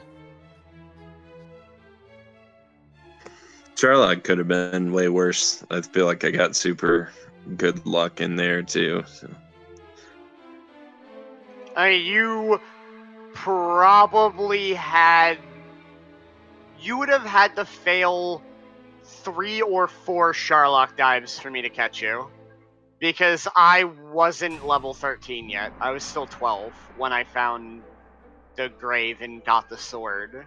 Granted, the second I got the sword, I would have been beelining Hawk's Nest to just stop spell beat the living crud out of Axe Knights for half an hour. But, I mean, still. Given that I found the sword as I forfeit and the fighter's ring, you would have needed several failed dives for me to even be at parity with you, let alone ahead. Yeah, that was another thing. I wondered if that made any difference. I didn't find out Axe Knights had sleep until I had killed about 7 or 8 of them. I think it was a low percentage, but... Yeah, I'm pretty sure it was 25% because I had run from, and died to probably about 7 Axe Knights before one just was like, sleep, and I was like, oh, lovely, that's 25%, considering I haven't seen it yet. I can confirm, yes, it was 25% sleep as well as 25% of the normal dragon breath. Or baby breath, as it's known as well. Yeah, that's why I wanted to grind on him, because baby breath wasn't going to be relevant. I had armor and shield, and stop spell pretty much blocked the only issue you would ever have with them. Pretty much the only way you would die at that point would be if stop spell failed, and then they slept you for like 5 turns, like the first time I went to Hawksness after getting everything set up, and I forgot I had stop spell and got slept for actual 100 to 0. So that was a nice waste of like 3 minutes. Speaking of breath, something that I thought was rather interesting with this seed is that the only enemy that had the Dragonlord 2 breath was the second form of Dragonlord. Really? I felt like I saw one. No. Yeah, I feel like I got fire breath back to start by big breath once too. Maybe it was just a hurt more. Yeah, that's now I'm thinking back and wondering. Yeah, it might just have been a high heal more or a hurt more. That's great. That's crazy. Yeah, there were a lot of enemies with hurt more, just none with the Dragonlord breath. Early on too, in that like the starting grind, I kept putting things I hadn't seen to sleep because I figured the odds were something had to have, hurt more or something. It was such an easy grind early because everything was just physical. No. Yeah, I don't think there was an enemy with like hurt more until you got up towards Hawksness, which you had to, if you were on like my route, you had to get enough HP to get through the dang swamps first. But I feel like I could have maybe made it a little bit more of an interesting race if wolves weren't like the game giving me a consolation prize every time I died. When I got back to that zone, it'd be like, here's a wolf. Because you just died. Kill the wolf. Like, can I get more? Druin. Or Droll. Ghost. Droll. Like, where's the wolves? Can I get any, like, slightly higher than starting zone enemies besides a Droll, please? Nope. I saw 2 wolves in one instance, back to back. It was like, holy crap, jackpot. Because that was when I was like level 8 or something, and 40 EXP was like exactly what I wanted out of an enemy. And it was like the wolves were like 3% spawn rate, and Drolls were 95. Can tell you from the observation here that there was a nice grinding spot that JJ had found outside of Garenham that at that midpoint of the game had a lot of wolves that he was putting to sleep. Also a few, there were wolves, some Drolls. I think also, what else were there? I think there were some warlocks as well, but a lot of the mid-level enemies that he was able to just put to sleep, and even with that minimal attack, just kept kept raking on, and was able to pretty well leap up to from levels 7 to level 9 in about a 7.5 minute span. Yeah. Once again, just the play to get the extra keys in Tentagel, like, straight up was just the better decision, because it also led to the better, like, mid-ish game grind spot. I didn't end up finding a good grind spot until I got all the way up to Breckenary, and to the left of Breckenary, you had Metal Scorpions and Scorpions that were pretty consistent, but suddenly, after I grinded there for a little while, it just became, like, Star Wyvern hell. And so that, like, kind of fell off in attractiveness for me. But to the right of Breckenary, once I got a little bit more stats and, like, found the armor, you had the Wyverns that were fairly consistent, like, Wyverns with a chance of Axe Knights, and Axe Knights aren't the worst to run from. They're better than Star Wyverns to get away from. Truth be told, at that point, either would kill you, because Star Wivs had Sleep Hurt More, Axe Knights had Sleep Baby Breath, and would just punch you for infinite. And that was where I pretty much got most of, like, 7 to 12. Because just, you know, I took what I could as I was exploring because I felt behind, but at some points I would just, like, get back up towards Breckenary and be like, I need, like, 4 Wyverns to level. I'm just gonna go punch this out before I do something else in case Hurtmore comes at the next level, but it never did. Hurtmore, I can tell you, was going to be at level 13. So it was just out of reach. And as I'm looking here, it seems like there were a lot of enemies with Hurtmore, but as I look here, there were only 5. The Droll Magi, the Magi Wyvern, the Werewolf, the Star Wyvern, and the Blue Dragon, all with Hurtmore. But again, those are those enemies that seem to just keep popping up all the time out of nowhere. What level was Healmore? Healmore, I believe, was 15. Yet another 15-16 Healmore seed. I think it was noted around level 12 of, neither of our runners have gotten Healmore or Hurtmore as of yet. And that looked to have been a little bit of a challenge, but given everything else that was going, it's another one of those scenarios. It seems like you see it all the time where, oh, there's this really early beneficial thing. Oh, things are going to go great, and then it kind of goes southward. But even still, a roughly hour-and-a-half seed here. All in all, very well and very good. But Azrael, even though there was a slight setback here, I mean, you're still at absolute worst going to, you've qualified for the play-in, and all it takes is one more victory in your next 2, and you're already into the tournament mix. And should you run the table here, you'll even get a bye into the second round of the bracket stage. Yeah, I was nervous all week for this one. It only gets tougher from here. 2-1s. There's so many good racers in this thing. It's just comes down to, a little bit of luck here or there can make a huge difference. Yeah, I know when I watched the reveal for this round, like, the 1-1 bracket looked like absolute murder. Like, I was almost a little happier to be in the 2-0 bracket, because, like, I looked at the 2-0s, like, you got some names you don't want to pair with, like High Spirits and Nescard. Like, you got some juggernauts up in the 2-0, but there were more juggernauts in the 1-1 bracket, which was terrifying. The Swiss pairings just happening to shuffle together all the big names early on, so makes for really interesting, like, round 3, round 4, as all those big names are scattered in the middle of the bracket rather than just rising to the top, where they then play each other later. And at, like, 1-1, you're kind of facing, quote unquote, somebody closer to your skill level, but not the way these rounds have gone. There are some just absolutely wicked opponents that aren't at XO. So taking a loss here, it might actually be worse than winning right now. Like, by a measurable margin, not just the fact that you have a loss. You might actually have harder competition in 2-1 than you would at 3-0. So, I learned from this seed.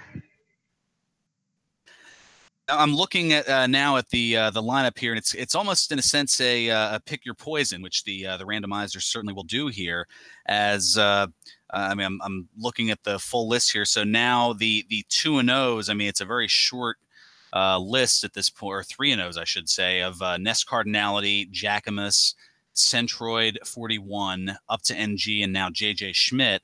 But the 2-1 bracket, as you had mentioned, no slouches there either, and no pick it up, it's a gimme, to use a golf reference. I mean, looking at the names here, you've got High Spirits, Angry Larry, Zarnax, yourself, Azrael, you're in there in the mix there, Sparkover, Z-Man, oh gosh, the Seawolf, Mr. Holmes, Data Pleto 1, BTs, Ouija Wee, Tilo, McGrew, It's Too Early, Reusation, and Silverfire. So again, there's no,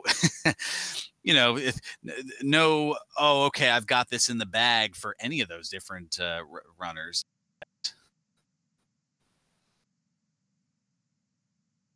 Even really in the 1 and 2s, those, I mean, there are some pretty notable names even in that mix here as I'm taking a look here. So, I mean, for example, the Tie-Dye Guy, I mean, Jay Coper, Janice Zeal, Lavkian, Lord of the Synth, Amazing Toaster, Game Boy F9's in the 1 and 2 section, the Alan Heffley, Tristal. I mean, it's up and down across the board. I mean, Edgeworth as well. There's, and those are, I mean, I feel like I'm just naming everybody just so I don't offend anyone. But I mean, on the same token, there's just such a strong field that, it's any given day in terms of a particular race.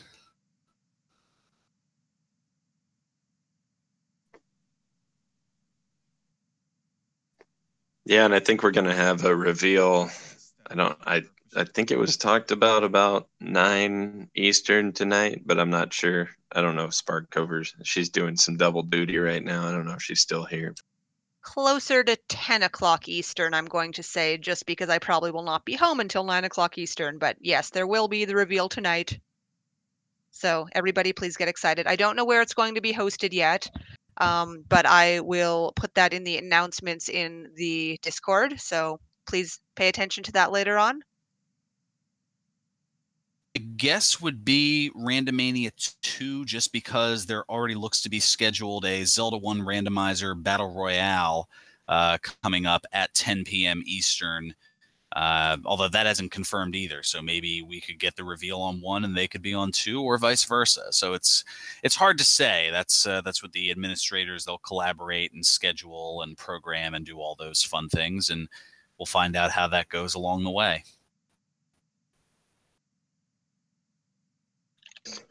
Well, best of luck next round, Azrael, and I'm sure you got 3 shots at it. I don't want to jinx anything for you, but I'm sure we'll see you in the bracket, and we'll see if we don't pair up again at some point. Yep, GG to you as well, and good luck moving forward. Thanks for the early morning restream, guys. I know that's not always the funnest thing on a Sunday.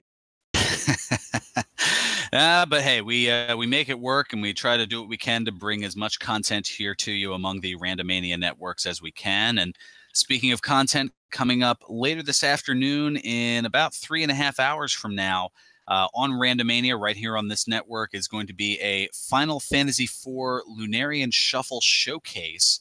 That should be interesting. And then on presumably Randomania 2, but not yet confirmed, will be the Pokemon Crystal Randomizer Cinco Bingo weekly race. So that should be, that's always certainly a shuffle and interesting as well.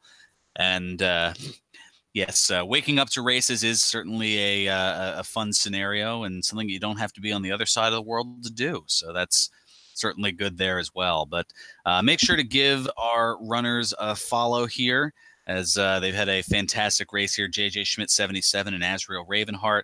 Also behind the scenes, thank you to Sparkover for doing double duty of co-commentary with me as well as tracking, and Weejui as well for handling the restreaming duties.